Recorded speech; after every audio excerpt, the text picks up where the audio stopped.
தோழர்கள் அனைவருக்கும் வணக்கம். இன்றைக்கி நம்ம டிஎன்பிஎஸ்சி மேக்ஸில் மென்சுரேஷன் வால்யூமில் பார்ட் 6 வீடியோ பார்க்க போகிறோம். பார்ட் 5 5 வீடியோ போட்டிருக்கோம். அதை பார்க்காதவங்க டிஸ்கிரிப்ஷனில் லிங்க் இருக்குது, அதை பார்த்துட்டு வந்து இதை பாருங்கள். அப்போ தான் இது உங்களுக்கு ஈஸியாக புரியும். அதோட கண்டினியூஷன் தான் இது. டேரெக்டாக இதை பார்த்தீங்கன்னா இது உங்களுக்கு புரியாது. ஓகே, இன்றைக்கி நம்ம ஸ்ட்ரைட்டாக கிளாஸ்க்குள்ளே போகலாம். ஒரு அரைக்கோளத்தின் ஆரம் 21 சென்டிமீட்டர் எனில் அதன் கன அளவு, வளைபரப்பு, மொத்த புறப்பரப்பு. இப்படி மூணுமே வந்து டேரெக்டாக எக்ஸாமில் கேட்க மாட்டாங்க. நம்ம சால்வ் பண்ணுறதுக்காக நம்ம மூணையும் ஒரே இதில் கொடுத்துருக்கேன். ஏதாவது ஒன்று தான் கேட்பாங்க. ஓகேவா? அரைக்கோளத்தின் ஆரம் 21 சென்டிமீட்டர்னால் அதோட கன அளவு, வளைபரப்பு, மொத்த பரப்பரப்பு. ஃபார்முலா அரைக்கோளத்தோட அரைக்கோளம். அப்போ அரைக்கோளத்தில் கன அளவு ஃபார்முலா என்ன? 2/3 πr3. அதில் நம்ம தெளிவாக இருக்கணும். ஃபார்முலாவில் தெளிவாக இருந்தாலும் இந்த மாதிரி சம் வந்து ஈஸியாக சால்வ் பண்ணிடலாம். இப்போ 2/3 பையோட வேல்யூ எவ்வளோ நமக்கு? 22/7 இன்ட்டு r3. ஆர் எவ்வளோ? 21 இன்ட்டு 21 இன்ட்டு 21. இப்போ சால்வ் பண்ணால் 7க்கு 3 21, இந்த 3க்கு இந்த 3 கேன்சல் ஆயிரும். அப்போ 2 இன்ட்டு 22 எவ்வளோ? 44 இன்ட்டு 21 இன்ட்டு 21 441. இப்போ இது ரெண்டையும் நம்ம மல்டிபிள் பண்ணோம் அப்படின்னா நமக்கு 19404 வரும். ஓகேவா? அவ்வளோதான்.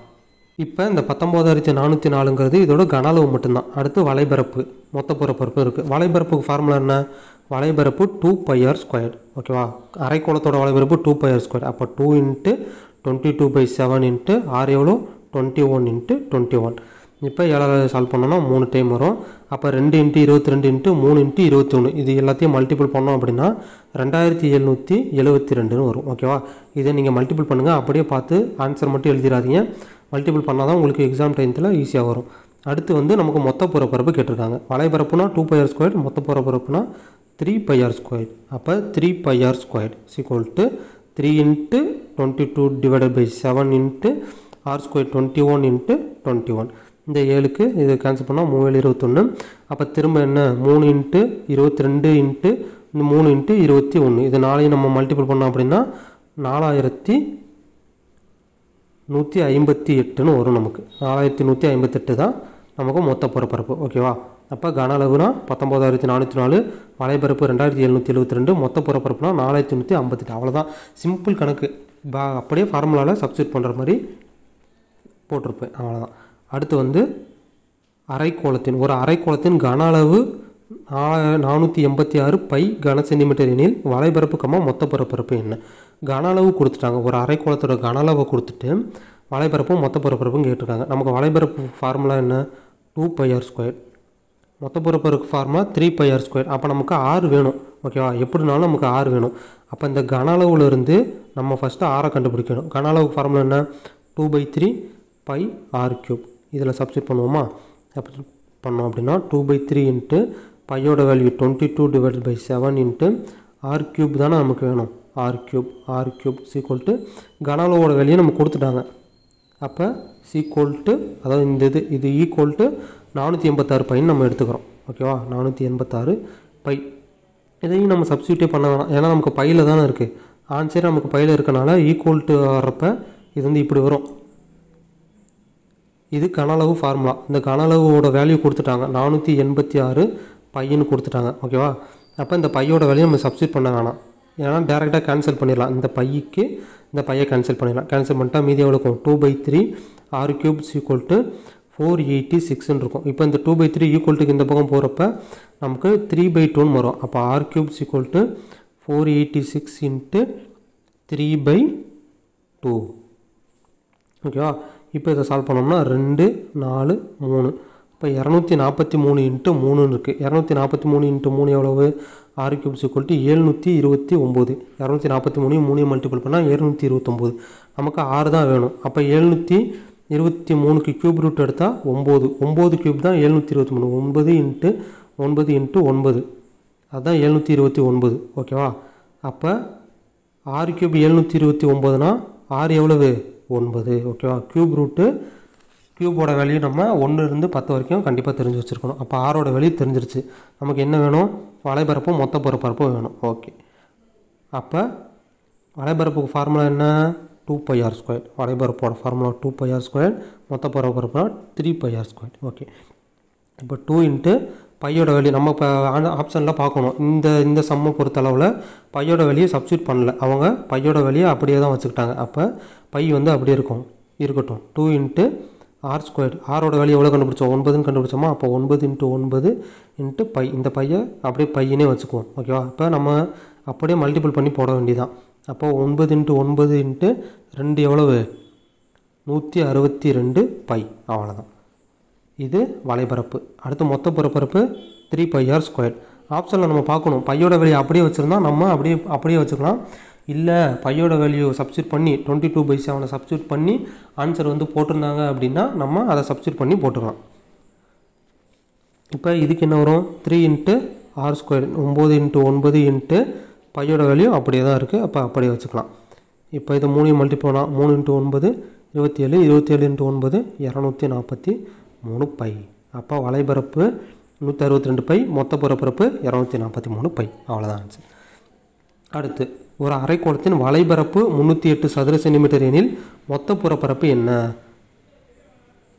வலைபரப்பு கொடுத்துட்டு மொத்த புறப்பரப்பு கேட்குறாங்க. ஓகே, அப்போ வலைபரப்பு ஃபார்முலா என்ன, 2πr² = 308. 2πr² வேல்யூ தானே இது, கொடுத்துட்டு மொத்த புறப்பரப்பு கேட்குறாங்க. இதிலேருந்து நம்ம ஆர் கண்டுபிடிச்சி அப்புறம் மொத்த புறப்பரப்பு கண்டுபிடிச்சிடலாம். இப்போ சப்ஸ்டியூட் பண்ணலாம்.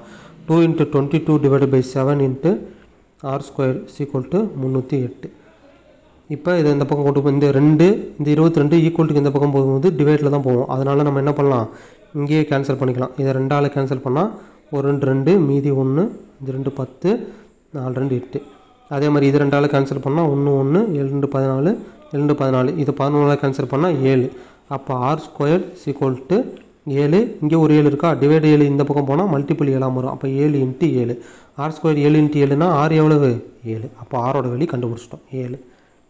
நமக்கு மொத்த புறப்பரப்பு தானே வேணும். மொத்த புறப்பரப்பு ஃபார்முலா 3πr². அதுதான் மொத்த புறப்பரப்போட ஃபார்முலா. அப்போ 3 × 22/7 × 7 × 7 r². ஆரோட வேல்யூ 7. அப்போ 7 × 7 கேன்சல் பண்ணோம் அப்படின்னா என்ன வரும், 3 × 22 66 × 7. 66 7 மல்டிபிள் பண்ணோம்னா 462 cm² வரும். அவ்வளோதான்.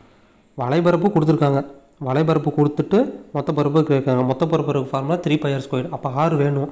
ஆர் வேணுங்கிறதுக்காக இந்த ஃபார்முலாவில் சப்ஸ்டியூட் பண்ணி ஆர் கண்டுபிடிச்சி அதுக்கப்புறம் நம்ம 3πr² கண்டுபிடிச்சாச்சு. ஓகே, இப்போ உள்ளீடற்ற அரைக்கோளம். உள்ளீடற்ற அரைக்கோளத்தோட வெளி மற்றும் உள்ள ஆரங்கள் முறையே 8,5 சென்டிமீட்டர் அதன் கன அளவு. ஓகே, இப்போ உள்ளீடற்ற அரைக்கோளம்னா எப்படி இருக்கும், இதுதான் வந்து நமக்கு அரைக்கோளம். பாலை வந்து பாதியாக கட் பண்ண மாதிரி இருக்கும். ஓகேவா. உள்ளீடற்ற அரைக்கோளம்னா இப்படி இந்த சர்ஃபேஸ் மட்டும் நம்மளுக்கு கட் ஆகிருக்கும். அப்போ இது மட்டும்தான் நமக்கு இருக்கும். இப்போ நடுவில் இந்த மாதிரி இருக்கக்கூடிய இந்த சர்ஃபேஸ் வந்து நம்மளுக்கு கட் பண்ணி எடுத்துருப்பாங்க. ஓகேவா. எதுவுமே ஃபில் பண்ணாத மாதிரி இருக்கும் இந்த சர்ஃபேஸ். இந்த நடுவில் இருக்க சர்ஃபேஸ் வந்து இப்படி இருக்கும். ஓகேவா. இந்த சர்ஃபேஸ் மட்டும்தான் இருக்கும். நடுவில் இருக்க சர்ஃபேஸ் நமக்கு எதுவுமே ஃபில் பண்ணாத மாதிரி இருக்கும். இதுதான் வந்து உள்ளீடற்ற அரைக்கோளம்.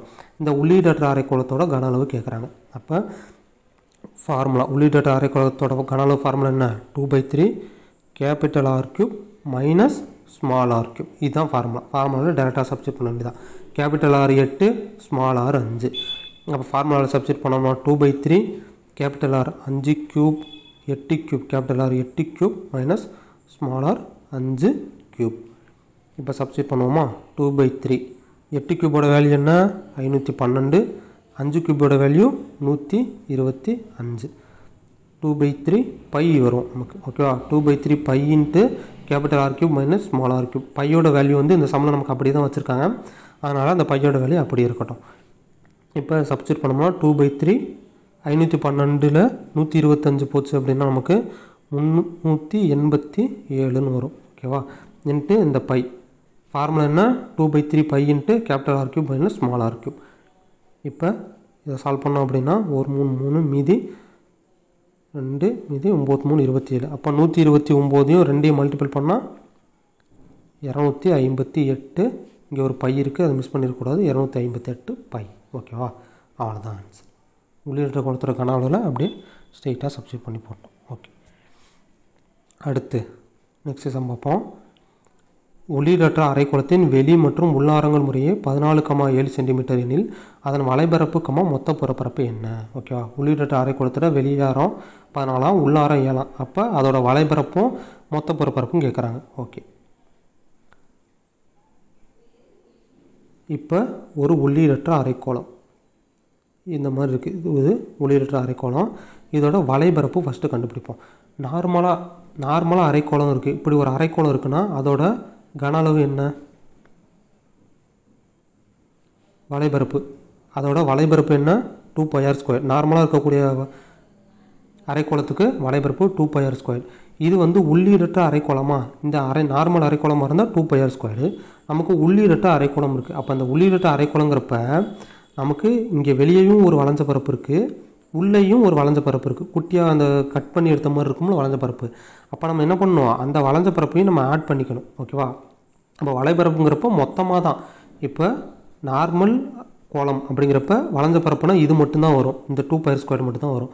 இது உள்ளீடற்ற அரைக்கோளம் அப்படிங்கிறதுனால இங்கேயும் ஒரு வளைஞ்ச பரப்பு இருக்கும்ல, கட் பண்ணி எடுத்தாலும் அது உள்ள வளைஞ்ச மாதிரி தான் இருக்கும். அப்போ அதையும் நம்ம ஆட் பண்ணிக்கணும். அப்போ அந்த வளைஞ்ச பரப்புக்கு ஒரு 2πr². அவ்வளோதான். ஓகேவா? இது வெளியே எதுக்கு, இது உள்ளே எதுக்கு. வெளியே எதுக்கு 14r எடுத்துக்கணும், உள்ளே 7r எடுத்துக்கணும். இப்போ சப்ஸ்டிட் பண்ணுவோமா?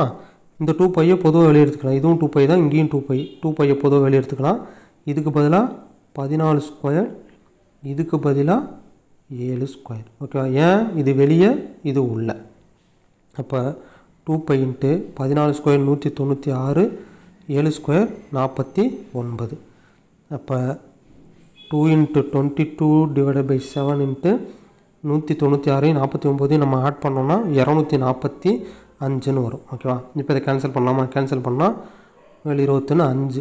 அப்போ 2 × 22 44, 44 × 35, 44 35 ஆட் பண்ணால் நமக்கு 1540 cm²ன்னு வரும். அவ்வளோதான். இப்போ வலைபரப்பு கண்டுபிடிச்சிட்டோம். வலைபரப்பு உள்ளீடற்ற கோளத்தோட வலைபரப்பு என்ன?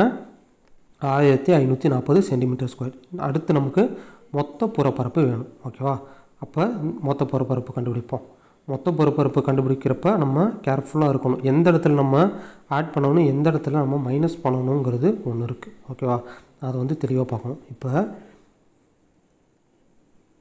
இப்போ ஒரு அரைக்கோளமாக இருக்குன்னா உள்ளீட்டு மொத்த ஒரு அரைக்கோளமாக இருக்கிறப்ப மொத்தம் புறப்பரப்பு கேட்குறாங்கன்னா நம்ம ஈஸியாக போட்டுடலாம். 3πr² அப்படின்னு போட்டுடலாம். இப்போ இது வந்து ஒரு உள்ளீடற்ற அரைக்கோளம் அப்படிங்கிறப்ப இந்த உள்ளீடற்ற அரைக்கோளத்தில் மொத்த புறப்பரப்புனா எது ஆட் ஆகும் அப்படின்னா, இப்போ நார்மலாக வெறும் அரைக்கோளத்துக்கு சொல்கிறேன். இப்போ ஒரு அரைக்கோளம் இருக்குது அப்படின்னா அரைக்கோளத்தோட வலைபரப்புனா இந்த வளைஞ்ச பரப்பு மட்டும்தான் வரும். மொத்த புறப்பரப்புனா இந்த பரப்பு இருக்குல்ல, அதுவும் சேர்ந்து ஆட் ஆகிக்கும். ஆட் ஆனது தான் இந்த 3πr² நார்மல் அரைக்கோளமாக இருக்கும் பட்சத்தில்.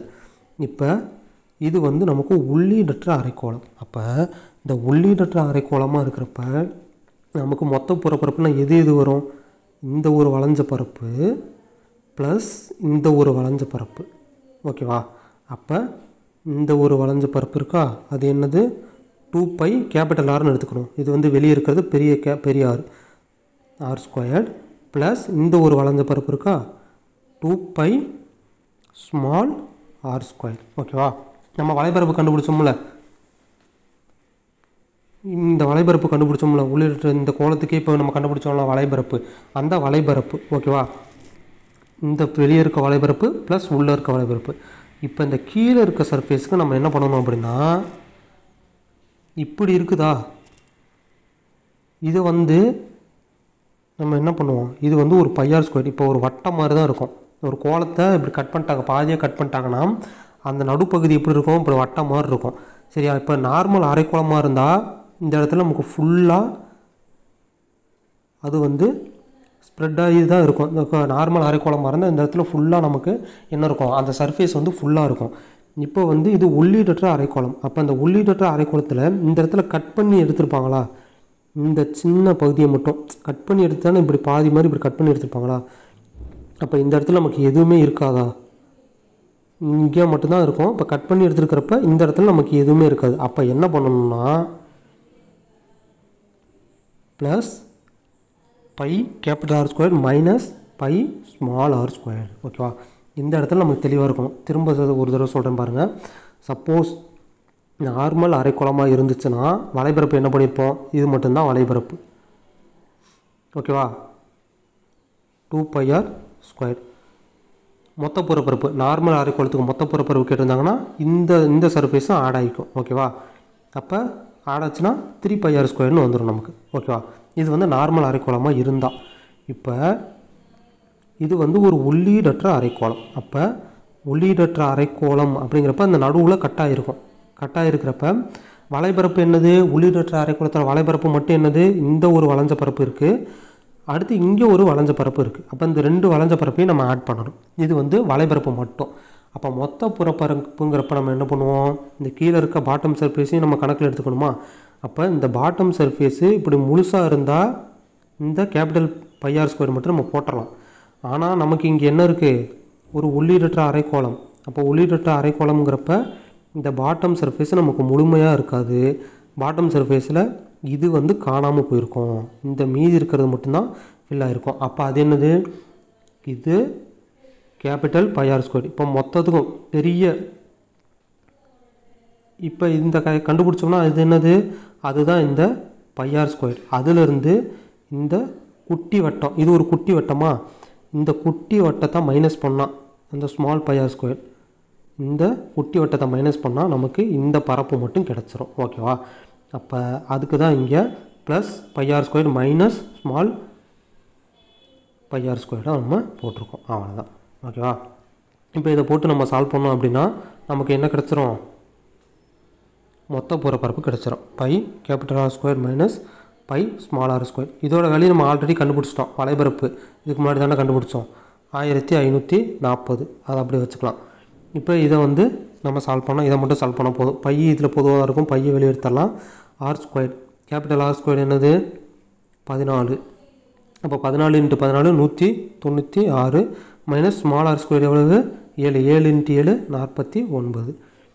அப்போ 1540 ப்ளஸ் பையோட வேல்யூ 22/7 இன்ட்டு 196 49 போச்சுன்னா 147. 7ஆல் சால்வ் பண்ணோம்னா 2 × 1 21. அப்போ 1540 ப்ளஸ் 22 21 போச்சுன்னா 462. இப்போ 1540 462 ஆட் பண்ணால் நமக்கு எவ்வளோ? 2002. அவ்வளோதான் ஆன்சர். ஓகேவா? ஓகே, இப்போ நெக்ஸ்ட் சம் பார்ப்போம். ஒரு கனசதுரம் மற்றும் கோளத்தின் புறப்பரப்பு சமமெனில் அவற்றின் கன அளவுகளின் விகிதம் என்னன்னு கேட்குறாங்க. ஓகேவா? இப்போ ஒரு கனசதுரம் இருக்குது, ஒரு கோளம் இருக்குது, ரெண்டையும் மெர்ஜ் பண்ணி கேட்டிருக்காங்க. இப்போ ஒரு கனசதுரம், இது ஒரு கனசதுரம், ஒரு கோளம், ரெண்டோட புறப்பரப்பும் சமம். அப்போனா கன அளவுகளோட விகிதம் என்னன்னு கேட்குறாங்க. ஓகே, அப்போ புறப்பரப்பு சமம்னா என்னது? ஃபஸ்ட்டு ஃபார்முலாவை எழுதிடணும். கனசதுரத்தோட புறப்பரப்புனா அது 6a². கோளத்தோட புறப்பரப்புனா 4πr². இது கனசதுரத்தோட புறப்பரப்பு ஃபார்முலா, இது கோளத்தோட புறப்பரப்பு ஃபார்முலா. நமக்கு என்ன சொல்லிட்டாங்க? ரெண்டும் சமம் அப்படின்னு சொல்லிட்டாங்களா? புறப்பரப்பு சமம். இப்போ ஈக்குவல் இது RA² 4πr². இதோட ஃபார்முலாவும் இதோட புறப்பரப்பும் சமம். அப்போ ரெண்டு ஃபார்முலாவும் நம்ம ஈக்குவல் ஆக்கிட்டோம். இப்போ இதில் எதை சிம்பிளிஃபை பண்ண முடியுமோ அதை பண்ணிக்கலாம். இப்போ 2ஆல் டிவைட் பண்ணலாம். 3 2 6 2 4. அப்போ 3a² = 2πr². இதுக்கு மேலே சால்வ் பண்ண முடியுமா? பண்ண முடியாது. அப்போ மீதி என்ன பண்ணலாம்? இந்த இதெல்லாம் ஒரு சைடும், நியூமரிக்கல் வேல்யூ ஒரு சைடும், இந்த ஆல்பா வேல்யூ ஒரு சைடும் வச்சுக்கலாம். அப்போ a², இந்த r² வந்து ஈக்குவல்ட்டுக்கு இந்த பக்கம் வந்தால் டிவைடில் வந்துடும். இந்த 3 ஈக்குவல்ட்டுக்கு இந்த பக்கம் போனால் அதுவும் டிவைடில் அப்புறம். அப்போ 2π/3 இப்படி மாறிடுமா? அப்போ a² / r² = 2π/3. இப்போ இப்படி இருக்குது.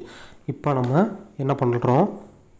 ரூட் வேல்யூ எடுக்கிறோம். இதுவும் a² தான், இது r². இதை வந்து நம்ம இப்படி எடுத்துக்கலாம். இப்போ ஒரு விகிதமாக இருக்கிறப்ப இப்போ a/r = 4/5 இப்படி இருக்குன்னா இந்த மேலே இருக்கிறதுக்கு மேலேயும் கீழே இருக்கிறதுக்கு கீழேயும் நம்ம ஈக்குவல், அதோட வேல்யூ அது நம்ம எடுத்துக்கலாம். ஓகேவா? இது ஒரு ரூல். அப்போ இங்கே a² = 2π நம்ம எடுத்துக்கலாம். a² = 2π. இங்கே r² = 3 நம்ம எடுத்துக்கலாம். r² = 3. இப்போ நமக்கு a மட்டும் வேணும். அப்போ என்ன பண்ணலாம்? a மட்டும் வேணும்னா இங்கே ரூட் எடுப்போம். இதில் எந்த வேலையும் இல்லை. அப்போ நம்ம எதுவும் பண்ண முடியாது. அப்போ a மட்டும் நமக்கு என்ன வரும்? a² வந்து 2πனா a வந்து √2π. இங்கே அதே மாதிரி r² = 3 மட்டும்தான் இருக்குது. 3 நம்ம ரூட்டால் எடுக்க முடியாது. அதனால் r² 3னா r வந்து √3. ஓகேவா? அப்போ a வந்து √2π, r வந்து √3. இப்போ நமக்கு என்ன வேணும்? கன அளவுகளின் விகிதம் வேணும். அப்போ ரெண்டோட கன அளவோட ஃபார்முலும் சப்ஸ்டிட் பண்ணணும். இப்போ a நோட் பண்ணிக்கோங்க. a √2π, r √3. ஓகேவா? நமக்கு என்ன வேணும்? கன அளவு. ரெண்டோட கன அளவத்தோட விகிதம் கேட்குறாங்க. ஓகேவா? அப்போ கனசதுரத்தோட கன அளவு, கனசதுரத்தோட கன அளவோட ஃபார்முலா என்ன? A cube. நம்ம என்ன கண்டுபிடிச்சிருக்கோம்? ஏ வந்து √2πன்னு கண்டுபிடிச்சிருக்கோம், ஆர் வந்து √3ன்னு கண்டுபிடிச்சிருக்கோம். கனசதுரத்தோட கன அளவோட ஃபார்முலா ஏ கியூப். அடுத்து என்ன? கோலத்தோட கன அளவு ஃபார்முலா 4/3 πr கியூப். ஓகேவா? ரெண்டோட விகிதம், இதுக்கும் விகிதம் கேட்குறாங்க. ஓகேவா? இதை மாற்றி எழுதிடக்கூடாது. எதை நமக்கு ஃபஸ்ட் இருக்கோ, கனசதுரம் கோலம்னு கொடுத்துருக்காங்களா, அவற்றோட விகிதம் தானே கேட்குறாங்க. அப்படிங்கிறப்ப கனசதுரத்தை தான் ஃபஸ்ட்டு எழுதணும், கோலத்தை தான் ரெண்டாவது எழுதணும். ஓகே, அந்த ஆர்டரில் எந்த ஆர்டரில் கொடுத்துருக்காங்களோ அந்த ஆர்டரில் எழுதணும். இப்போ இதை சப்ஸ்டியூட் பண்ண வேண்டியதான். ஏக்கு பதிலாக √2πயும் ஆருக்கு பதிலாக இந்த √3யும் சப்ஸ்டியூட் பண்ண வேண்டியதான். அப்போ சப்ஸ்டியூட் பண்ணோம் அப்படின்னா 3 டைம் சப்ஸ்டியூட் பண்ணணும். ஏ தான் √2π. அப்போ ஏ கியூப்னா √2π × √2π இஸ்ட்டு விகிதமான. இப்போ 4/3 × π வேலை அப்படியே இருக்கட்டும், இன்ட்டு ஆர் கியூப் என்ன? √3. அப்போ 3 டைம் எழுதணும். √3 × √3. ஓகேவா? இப்போ இதை எப்படி சால்வ் பண்ணலாம்? இந்த 2 ரூட் மட்டும் எழுதுங்க. இப்போ இப்போ இங்கே பாருங்கள், 2 ரூட்டு, இப்படி ஒரு ரூட்டு இருக்குது அப்படின்னா அதை நம்ம ஹோல் ரூட் × 2 × 2ன்னு எழுதிக்கலாம். அப்போ 2 ரூட்டில் ஒரு ரூட்டை எடுத்து 2ன்னு எழுதிக்கலாம். ஓகேவா? அப்போ அதே மாதிரி நம்ம இங்கே என்ன பண்ணுறோம், இங்கே ஒரு √2π, இங்கே ஒரு √2π. அப்போ 2 √2πயை வந்து நம்ம என்ன பண்ணிக்கலாம், 2πன்னு எழுதிக்கலாம். எப்படின்னா இப்போ இப்படி சொல்கிறேன். இப்போ ஒரு √2 × ஒரு √2ன்னு இருக்குது. இப்படி இருக்கிறது வந்து நம்ம ஹோல் ரூட் போட்டு 2 × 2ன்னு எழுதலாம். இப்போ 2 2 இருக்கனால ரூட்டுக்கு வெளியே வந்தால் ஒரு 2 மட்டும் வெளியே எடுத்துக்கலாம். அந்த கான்செப்ட் படி நம்ம இப்போ எடுத்தோம் அப்படின்னா இங்கே 2 √2π இருக்கா, அந்த 2 √2πக்கு ஒரு √2πயை நம்ம எடுத்துக்கிறோம். இன்ட்டு இந்த மீதி அப்படியே தான் இருக்கும், √2π 4/3 × π இன்ட்டு அதே மாதிரி இங்கே ஒரு √3, இங்கே ஒரு √3, 2 √3க்கு ஒரு √3 எழுதிக்கலாம். இன்ட்டு இங்கே √3 இருக்கா, அந்த √3யை அப்படியே எழுதிக்கலாம். இங்கே 2 √3க்கு ஒரு 3 எழுதிட்டோம், இந்த √3யை அப்படியே எழுதிட்டோம். அடுத்து இப்போ இதை சால்வ் பண்ண முடியுமா? இங்கே விகிதம் அப்படிங்கிறது விகிதத்துக்கு டிவைடில் இருக்கிறதா ஒரு அர்த்தம் இருக்குது. இந்த 3க்கு இந்த 3 கேன்சல் ஆகிடும். அதே மாதிரி இந்த பைக்கு இந்த பை கேன்சல் ஆகிடும். ஏன்னா இது ரெண்டுக்கும் நடுவில் விகிதம் இருக்குது. விகிதம் அப்படின்னா டிவைடில் இருக்கிறதா மீனிங். ஓகேவா? அடுத்து இன்னும் எதெல்லாம் கேன்சல் பண்ண முடியுமோ பண்ணிடலாம். அதே மாதிரி இதையும் கேன்சல் பண்ணலாம். 1 2 2 4 கேன்சல் பண்ணிட்டோம்னா நமக்கு மீதி என்ன இருக்கும், இங்கே இந்த √2π அது மட்டும் இருக்கும். ஈஸ்ட்டு இந்த பக்கம் என்ன இருக்கும், 2 இருக்கும். இங்கே ஒரு √3 இருக்கும், 2 √3. ஓகேவா? இப்போ நம்ம பார்க்குறோம், ஆப்ஷனில் பார்க்குறோம் இந்த வேல்யூ இருக்கான்னு. இந்த வேல்யூ ஏதாவது இருக்கா? இந்த வேல்யூ இல்லை. அப்போ இதை நம்ம கொஞ்சம் மாடிஃபை பண்ணி எழுத வேண்டியிருக்கு. ஓகேவா? அப்போ இதை எப்படி நம்ம மாடிஃபை பண்ணி எழுதலாம் அப்படின்னா, இந்த √2πயை √2 × √πன்னு எழுதலாம். இதை எழுதலாமா? ஏன்னா ரெண்டாக பிரித்து எழுதிக்கிறோம், அவ்வளோதான். இந்த √2 ஒரே இதாக இருக்கிறத ரெண்டாக பிரித்து எழுதிட்டோம். √2 × √π ஈஸ்ட்டு இங்கே என்ன இருக்குது, 2 இதை கொஞ்சம் மேலே எழுதிக்கலாம், தெளிவாக எழுதிக்கலாம். ஓகேவா? அந்த √2πயை இங்கே இருக்கிற √2πயை ரெண்டாக பிரித்து எழுதிக்கிறோம். √2 × √πன்னு பிரித்து எழுதிக்கிறோம். அதே மாதிரி ஈஸ்ட்டு இங்கே 2 இருக்கா, 2 × √3 இருக்குது. ஓகே, அப்போ இப்போ எப்படி நம்ம √2 × √2 அப்படின்னு இருக்கிறத ரெண்டும் பொதுவாக சேர்த்து ஒரு 2ன்னு நம்ம எடுத்துக்கிறோம். அப்போ இந்த 2வை நம்ம √2 × √2ன்னு பிரித்து எழுதலாம் தானே.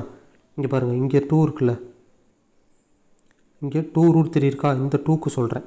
எப்படி நம்ம √2 × √2 2 √2 இருந்துச்சுன்னா அதை ஒரு 2வாக எடுத்துக்கிறோமோ, அதே மாதிரி ஒரு 2வை √2 × √2ன்னு நம்ம பிரித்து எழுதிக்கலாம். ஓகேவா? அப்போ √2 × √2 ஏன் அப்படி எழுதுனா, கேன்சல் பண்ணுறதுக்காக. நமக்கு ஆப்ஷன் இந்த மாதிரி தான் கொடுத்துருக்காங்க, அதனால் கேன்சல் பண்ணுறதுக்காக அப்படி பிரித்து எழுதிக்கிறோம். இன்ட்டு மீதி என்ன இருக்குது, இங்கே ஒரு √3 வேறு இருக்குது. அப்போ √3. இப்போ சால்வ் பண்ணலாமா? இங்கே பாருங்கள், இந்த √2க்கு இங்கே √2வை கேன்சல் பண்ணிடலாம். அப்போ மீதி இங்கே √π மட்டும் இருக்கும், இங்கே ஒரு √2வும் √3யும் இருக்கும். அப்போ √2வும் √3யும் எப்படி ரூட்டில் தானே இருக்குது. அப்போ இந்த 2யும் 3யும் மல்டிபிள் பண்ணி எழுதிக்கலாம். இப்போ √6. அப்போ √π = √6ங்கிறது நமக்கு ஆப்ஷனில் இருக்கா, இருக்குது. √π = √6. அவ்வளோதான். நம்ம ஆப்ஷனில் இருக்கிறதுக்கு தகுந்த மாதிரி நம்ம அதை வந்து அந்த கொடுத்துருக்கிறத வர்ற ஆன்சரை வந்து டிவைட் பண்ணியோ இல்லது மல்டிபிள் பண்ணியோ எப்படியோ ஒன்று நம்ம ஆன்சர் ஆப்ஷனில் இருக்கிற மாதிரி நம்ம கொண்டு வந்துடணும். அவ்வளோதான். இதை வந்து பிரித்து கொண்டு வந்தாச்சு. ஓகே, நெக்ஸ்ட் நம்ம பார்ப்போம். 2 மீட்டர் பக்க அளவுள்ள ஒரு கனசதுர கொள்கலன் முழுவதும் எண்ணெய் உள்ளது. 10 சென்டிமீட்டர் பக்க அளவில் ஒரு கனசதுர கோலை எண்ணெயின் விலை 50 எனில் எண்ணெயின் மொத்த விலை. அதாவது 2 மீட்டர், இது வந்து மீட்டர், இது வந்து சென்டிமீட்டர். ஓகேவா? 2 மீட்டர் பக்க அளவுள்ள ஒரு கனசதுர கொள்கலன், கனசதுர அளவில் கனசதுர மாதிரி ஒரு கொள்கலன் இருக்குது. 2 மீட்டர் இருக்கிற பெரிய கொள்கலன், ஒரு பெரிய தொட்டி நான் வச்சுக்கோங்க. 10 சென்டிமீட்டர் பக்க அளவுள்ள கனசதுர கோவலை, அதுவும் கனசதுர கோலை தான். இப்படி ஒரு குட்டி கோலை இருக்குது, கனசதுர வடிவில் ஒரு கோலை இருக்குது. இந்த கோலையில் வந்து இந்த ஒரு கோலையோட எண்ணெய் விலை வந்து 50 ரூபாயாம். அப்போ இந்த தொட்டி ஃபுல்லாக எண்ணெய் நிரம்பி இருக்குது. இந்த பெரிய தொட்டி ஃபுல்லாக எண்ணெய் நிரம்பி இருக்குது. இந்த குட்டி கோலை இருக்குல்ல, குட்டி கோலையோட விலை வந்து 50 ரூபா. அப்போ இந்த மொத்த எண்ணெயோட விலை எவ்வளோன்னு கேட்குறாங்க. ஓகேவா? அப்போ இந்த குட்டி கோலை இருக்குது பார்த்தீங்களா, இந்த குட்டி கோலையோட கன அளவால் இந்த பெரிய கோலையோட கன அளவை நம்ம டிவைட் பண்ணுவோம். டிவைட் பண்ணோம் அப்படின்னா மொத்த விலை எவ்வளோன்னு தெரிஞ்சிடும். நம்ம போன கிளாஸில் பார்த்துருப்போம், ஒரு பெரிய கோலத்தை வந்து உருக்கி சின்ன சின்ன கோலமாக வந்து வடிவமைச்சிருப்பாங்க. அதோட கன அளவு வந்து எப்படி நம்ம டிவைட் பண்ணி எண்ணிக்கை கண்டுபிடிச்சோமோ அதே மாதிரி தான் இதுக்கும். இப்போ இந்த பெரிய தொட்டியோட கன அளவை இந்த சின்ன கனசதுர கோலை இருக்குல்ல அதோட கன அளவால் நம்ம டிவைட் பண்ணோம்னா மொத்தமாக எத்தனை கனசதுரத்துக்கு இது ஈக்குவல் ஆகும்னு தெரியும். இப்போ வந்து இந்த பெரிய கனசதுரம் இருக்குது. ஓகேவா? இந்த பெரிய கனசதுரம் இருக்குது, நமக்கு இங்கே ஒரு குட்டி கனசதுரம் இருக்குது. அப்போ நமக்கு என்ன கேட்குறாங்க, இந்த குட்டி கனசதுரம் எந்த அளவுக்கு ஒரு எண்ணெய் பிடிக்குதோ அந்த எண்ணெயோட விலை தான் 50 ரூபா. அதை கொடுத்துட்டு மொத்த எண்ணெயோட விலைன்னு கேட்குறாங்க. இதில் இருக்கக்கூடிய மொத்த எண்ணெய் விலைன்னு கேட்குறாங்க. அப்போ நமக்கு என்ன தெரியணும், இந்த குட்டி கனசதுரம் இந்த பெரிய கனசதுரத்துக்கு எவ்வளோ இப்போ இந்த குட்டி கனசதுரத்துலேருந்து இந்த பெரிய கனசதுரத்தில் எவ்வளோ எண்ணெய் வெளியே எடுக்க முடியும்னு தெரியணும்ல. இப்போ ஒரு டைம் எடுக்கிறோம், அப்போ கொஞ்சம் குறையும். அடுத்து இன்னொரு டைம் எடுக்கிறோம், அப்போ இன்னும் கொஞ்சம் குறையும். அடுத்து இன்னொரு டைம் எடுக்கிறோம், அப்போ இன்னும் கொஞ்சம் குறையும். அது மாதிரி மொத்தம் எத்தனை டைம் வந்து இந்த கனசதுரத்தால் இதிலிருந்து எண்ணெய் எடுக்க முடியும் நமக்கு தெரியணும். தெரிஞ்சால் தான் நமக்கு மொத்த விலையை கண்டுபிடிக்க முடியும். அப்போ நம்ம என்ன பண்ணணும் அப்படின்னா, இந்த பெரிய கனசதுரத்தோட கன அளவு எவ்வளவு, a³ டிவைடட் பை இந்த குட்டி கனசதுரத்தோட கன அளவு a³. ஓகேவா? இதில் நம்ம பார்க்க வேண்டியது இங்கே 2 மீட்டரில் இருக்குது, இங்கே 10 சென்டிமீட்டரில் இருக்குது. அப்போ அதை மாற்றிக்கணும், மீட்டரை வந்து சென்டிமீட்டராக மாற்றிக்கணும். இந்த 2 மீட்டரை வந்து சென்டிமீட்டராக மாற்றிக்கணும். சென்டிமீட்டராக மாற்றின எவ்வளவு, ஒரு மீட்டருங்கிறது 100 சென்டிமீட்டர். அப்போ 200 க்யூப்பில் இருக்குல்ல 2 மீட்டர் அப்படிங்கிறப்ப அது இந்த 2 மீட்டரை தான் நம்ம எதை மாற்றிருக்கோம், 2 மீட்டரை நம்ம 2 மீட்டரை நம்ம சென்டிமீட்டராக மாற்றிட்டோம், 200 சென்டிமீட்டராக மாற்றிட்டோம். ஏ வந்து 200, அப்போ a³, அப்போ 3 டைம் போடணும். ஓகேவா? 200 × 200 × 200. அடுத்து இது 10 சென்டிமீட்டர். இங்கே மீட்டரில் இருக்குது, இங்கே சென்டிமீட்டர் இருக்குது. அதனால் ஏதோ ஒரு யூனிட்டாக மாற்றுறதுனால நான் இதை வந்து சென்டிமீட்டராக மாற்றிக்கிட்டேன். ஓகேவா? அப்போ இங்கே 10 சென்டிமீட்டர் தான், இங்கே 10 × 10 × 10. இப்போ இதை சால்வ் பண்ணால் 0 இந்த 0 போயிடும், இந்த 0க்கு இது போயிடும். இந்த ஒரு 0க்கு ஒரு 0 மட்டும் கேன்சல் பண்ணிடுவோம். அப்போ மீதி என்ன இருக்கும், 2 × 2 × 2 8, 1 2 3 0 இருக்கும். அப்போ 8000 நம்பர்ஸ் வரும். அதாவது இந்த பெரிய கனசதுரம் இருக்குல்ல, இந்த பெரிய கனசதுரத்தை இந்த குட்டி கனசதுரம் இருக்குல்ல, இந்த குட்டி கனசதுரம் வந்து 8000 டைம் என்ன, இந்த குட்டி கனசதுரத்தை வச்சு இந்த பெரிய கனசதுரத்தில் இருக்கக்கூடிய எண்ணெயெல்லாம் ஒன்றா வெளியெடுத்தோம்னா 8000 டைம் எடுக்கலாம். 8000 டைம் எடுத்தால் தான் இதில் இருக்க மொத்த எண்ணெயும் காலியாகும். ஓகேவா? அப்போ இந்த ஒரு கப்பு வந்து 50 ரூபா. அப்போ ஒவ்வொரு கப்பாக எடுத்தோம்னா 8000 டைம் எடுக்கலாம். அப்போ அந்த 8000 கப்போட விலை எவ்வளவு, ஒரு கப்போட விலை 50 ரூபா. இப்போ ஒரு கப்புக்கு வந்து இப்போ சிம்பிளாக கணக்கு பண்ணுவோம், ஒரு கப்புக்கு 50 ரூபானா 2 கப்புக்குனா எவ்வளோ பண்ணுவோம், 2ஆல் மல்டிபிள் பண்ணுவோம் 100 ரூபா. 3 கப்புனா 3ஆல் மல்டிபிள் பண்ணுவோம். அப்போ இங்கே நமக்கு 8000 கப்பு இருக்குது. 8000 கப்பு எண்ணெய் எடுத்தால் தான் இதில் இருக்க மொத்த எண்ணெயும் நமக்கு வேணும். அப்போ மொத்த எண்ணெயோட விலை தான் கேட்குறாங்க. அப்போ ஒரு கப்பு 50 ரூபானா 8000 கப்பு எவ்வளவு, 8000 × 50. அப்போ எவ்வளவு, 4 லட்ச ரூபா. 8 40 மீதி 4 சைபர் 1 2 3 4 சைபர். அப்போ எவ்வளோ வரும்? 4 லட்சம் ரூபா வரும். அவ்வளோதான். அப்போ அந்த எண்ணெயோட மொத்த விலை எவ்வளவு? 4 லட்சம் ரூபா. ரொம்ப சிம்பிள் தான். ஒரு 2 மீட்டர் பக்க அளவுள்ள ஒரு பெரிய கனசதுர கொள்கலன் இருக்குது. அது ஃபுல்லாக எண்ணெய் இருக்குது. நமக்கு 10 சென்டிமீட்டர் பக்க அளவுள்ள ஒரு கனசதுர குவளையோட எண்ணெய் விலை 50. ஓகேவா? அப்போ இந்த குட்டி கனசதுரத்தை வச்சு பெரிய கனசதுரத்தில் இருக்கிற மொத்த எண்ணெயை வந்து நம்ம எடுத்தோம்னா எவ்வளோ டைம் எடுக்கலாமா? 8000 டைம் எடுக்கலாமா? அதை நம்ம எப்படி கண்டுபிடிக்கிறோம்?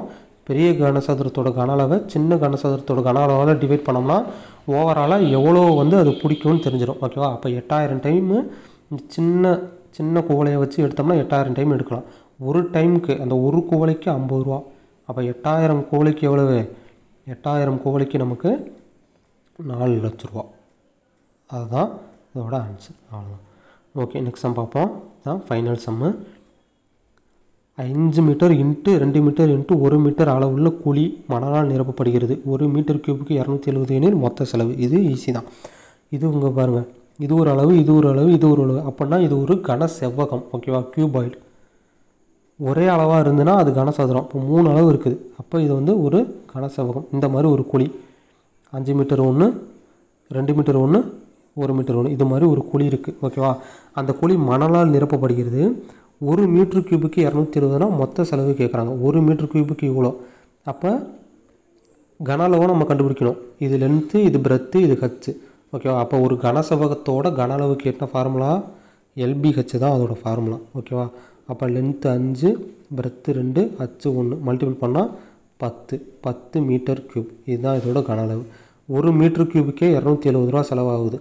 1 மீட்டர் கியூபுக்கு 270 ரூபா செலவானால் 10 மீட்டர் கியூபுக்கு என்ன? 10ஆல் மல்டிபிள் பண்ணணும். மல்டிபிள் பண்ணால் 2700 ரூபா செலவாகும். அவ்வளோதான். ரொம்ப சிம்பிள். இது மாதிரி ஒரு மாடல்லையும் சம்ஸ் வந்து நமக்கு கேட்கலாம். அப்போ இங்கே ஒரு 3 வெவ்வேறு அளவு. சப்போஸ் 5 மீட்டர் அளவுள்ள குழி அப்படின்னு என்ன மட்டும் கொடுத்துருந்தாங்கன்னா 5 மீட்டர் அளவுள்ள குழினா அதை வந்து நம்ம ஒரு கனசதுரமாக கன்சிடர் பண்ணிக்கணும். ஓகேவா?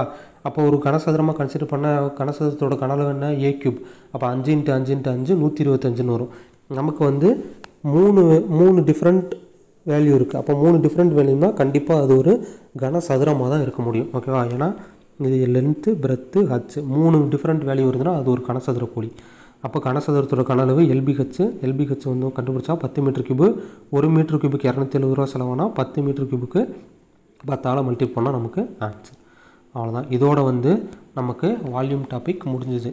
மென்சுரேஷனில் ஏரியா டாப்பிக்கும் நம்ம இதுக்கு முன்னாடி எல்லா கிளாஸையும் பார்த்துட்டோம். இப்போ இந்த கிளாஸோட நமக்கு வால்யூம் டாப்பிக்கும் முடிஞ்சுது. அவ்வளோதான். இப்போ நம்ம டிஎன்பிஎஸ்சி மேக்ஸில் பாதி முடிச்சு. இந்த மேக்ஸ் மென்சுரேஷன் டாபிக் கொஞ்சம் பெருசு தான், கொஞ்சம் இல்லை ரொம்பவே பெருசு தான். ஏரியாவிலே நம்ம நிறைய வீடியோ இருக்கும், இதுலேயும் நிறைய வீடியோ இருக்கும். ஆனால் அதில் வந்து பேசிக்ஸாக ஃபார்முலா ரொம்ப நல்லா தெரிஞ்சு வச்சுக்கோங்க. ஃபார்முலாவில் ஈஸியாக நம்ம சப்ஸ்டியூட் பண்ணி சால்வ் பண்ணுற மாதிரி தான் கேட்பாங்க. நம்ம ஏன் இவ்வளோ தூரம் சம் பார்த்தோம் அப்படின்னா, சப்போஸ் இந்த மாதிரி டஃப்பான சம்ஸ் கேட்டாலும் நம்ம விட்டுறக்கூடாதுங்கிறது தான். ரொம்ப டஃப்பான சம்லாம் பார்த்துருப்போம். ஃபார்முலாவில் ரொம்ப ஸ்ட்ராங்காக இருந்தீங்கன்னா மென்சுரேஷன் டாபிக் ஈஸி தான், ஈஸியாக நம்ம சால்வ் பண்ணிடலாம். அடுத்த கிளாஸில் வந்து இப்போ வந்து நம்ம மேக்ஸை வந்து டிஎன்பிஎஸ்சி மேக்ஸை பொதுவாக 2ஆக பிரிக்கலாம். ரீசனிங் ஒன்று, இந்த மேக்ஸை மட்டும் இந்த மாதிரி சம்மு ஃபார்முலா வச்சு சால்வ் பண்ணக்கூடிய ஒன்று. இப்போ ஃபார்முலா வச்சு சால்வ் பண்ணக்கூடிய டாபிக் வரைக்கும் நம்ம பார்த்துட்டோம். இனிமேல் இருக்கக்கூடியது நமக்கு ரீசனிங் டாபிக். அந்த ரீசனிங் டாபிக்ஸ்லாம் நம்ம ஒவ்வொருனா நெக்ஸ்ட் கிளாஸில் பார்ப்போம். மேக்ஸ் ஃபார்முலா வச்சு வரக்கூடிய முக்கால்வாசி இப்போ வந்து நம்ம 80% வந்து மேக்ஸை கம்ப்ளீட் பண்ணிட்டோம். இன்னும் வந்து ரீசனிங் 20%. அந்த ரீசனிங் வந்து நெக்ஸ்ட் கிளாஸில் வரும்போது நம்ம பார்ப்போம். இந்த கிளாஸில் உங்களுக்கு நிச்சயமாக யூஸ்ஃபுல்லாக இருந்திருக்கும்னு நினைக்கிறேன். நன்றி.